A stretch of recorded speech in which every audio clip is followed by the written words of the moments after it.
The rain fell softly on the quiet English town of Darlington that night, the kind of rain that hides secrets beneath its gentle rhythm.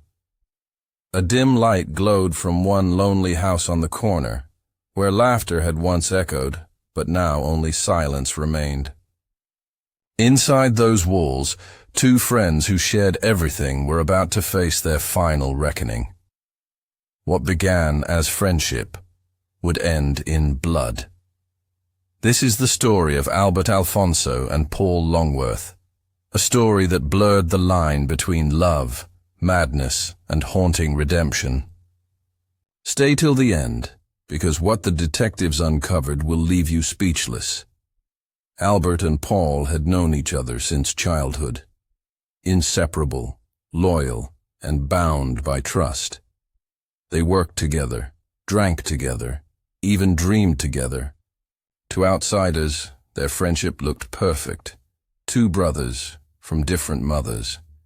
But deep inside Albert's heart was something darker, a love he had never confessed, and a jealousy that grew like poison with every passing day. He watched. As Paul fell in love with Laura, the woman Albert once loved in silence, and with every smile she gave Paul, Albert's world cracked a little more. It was supposed to be just another evening, two friends sharing drinks after work. But as rain tapped gently against the window, Albert's laughter faltered. He saw the engagement ring Paul proudly placed on the table and felt the world spin. "You'll be my best man, right?" Paul said, his voice warm and trusting. Albert forced a smile, masking the storm raging within. That night, while the world slept peacefully, Albert's heart turned cold, and love quietly transformed into obsession. The next few days, Albert tried to live normally. He helped Paul fix the house, shared dinners with Laura, pretended to celebrate their happiness. But every touch between them, every look they exchanged, burned Albert's soul like acid. At night he sat alone, staring at the wrench lying on his table, the same tool they'd used together to build Paul's kitchen. He could almost hear the laughter echoing in the silence. Yet now, even that laughter felt like mockery. Rain returned one evening as Albert walked to Paul's house, holding an unopened bottle of whiskey. Just one drink, he told himself. One drink to forget, one drink to forgive. But forgiveness never came, only rage. The thunder roared outside as the storm inside Albert broke free. What began as laughter soon turned to shouting. "You think I don't see how you look at her?" Paul yelled, his face red with anger. Albert tried to speak, but the words tangled in guilt and jealousy. "You took her from me!" he screamed, voice cracking. A glass shattered, a chair fell, and in one tragic instant, Albert's trembling hand grabbed the wrench. Paul lunged forward, and then silence. One brutal swing. One friend gone forever. Albert froze, staring at his blood-stained hands. The rain outside masked his sobs as he fell to his knees beside Paul's lifeless body.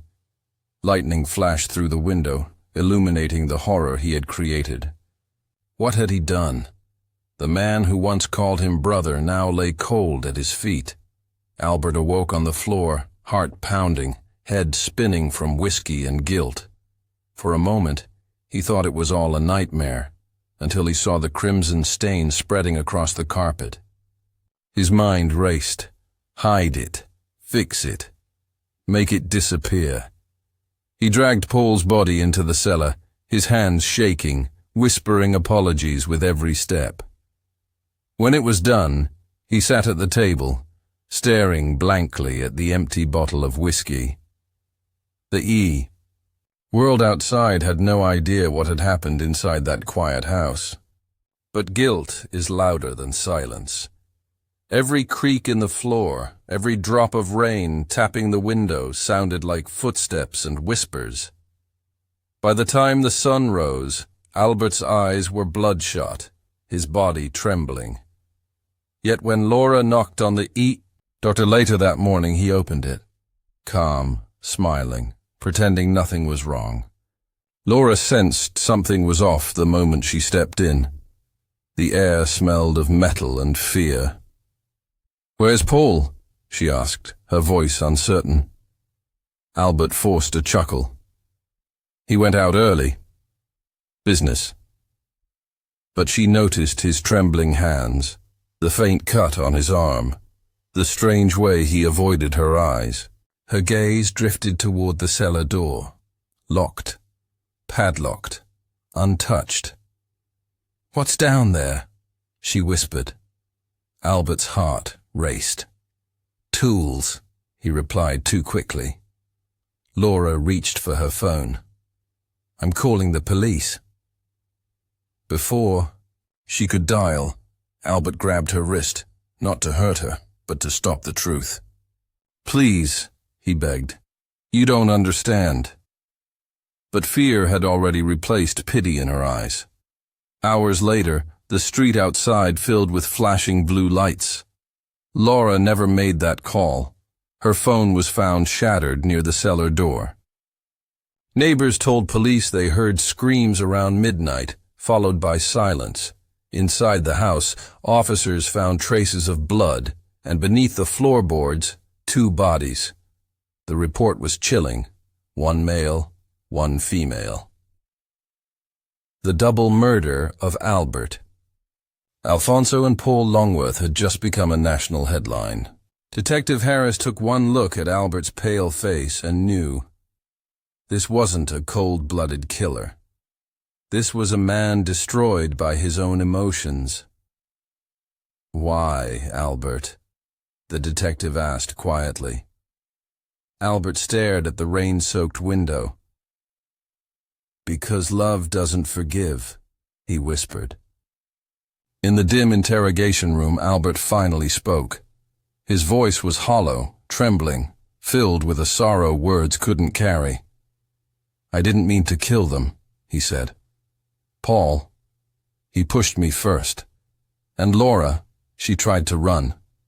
I just wanted her to listen." Tears fell onto the table as he relived the nightmare. "I killed them both. The only 2 people I ever loved." Detective Harris said nothing. The tape recorder clicked softly, capturing the moment guilt turned into eternal truth. The world outside called him a monster. The newspapers screamed headlines of jealousy and rage. But inside that grey room, Harris saw something else. Not a killer, but a man crushed beneath the ruins of his own heart. The courtroom buzzed with whispers, cameras flashing like lightning. The prosecutor painted Albert as a jealous, calculating murderer. The defense pleaded for mercy, describing a man broken by emotion. The jury's faces were unreadable, yet their hearts were heavy. When the verdict came, guilty on both counts, Albert didn't cry. He only looked up and whispered, "I deserve it." Outside, rain fell again, washing the courthouse steps clean. The media called it justice, but some said it felt more like tragedy wearing justice's mask. Prison couldn't hold the ghosts Albert carried. Every night he heard Paul calling his name, felt Laura's hand brushing against his shoulder. "You said you loved me," the whispers came. He begged for silence, for peace, but none came. The guards called it madness. Albert called it forgiveness. "They're waiting for me," he said one night, smiling through tears. Days later they found him still and quiet, a faint smile on his lips. Above his bed, scratched into the wall with bare fingernails, were 2 names, Paul and Laura. When they cleaned the cell, they found a single paper hidden under the mattress. "Tell them I've been forgiven. Love isn't possession, it's letting go." Below the message, two faint words glowed in pencil. "We're home." Detective Harris kept that note for years, locked away in a drawer he never opened. Sometimes, on rainy nights, he swore he could hear 3 soft knocks echoing down his hallway, just like in Albert's confession. The legend of Albert Alfonso never died. It became a whisper, a ghost story about how love, when twisted by pain, can destroy even the purest soul.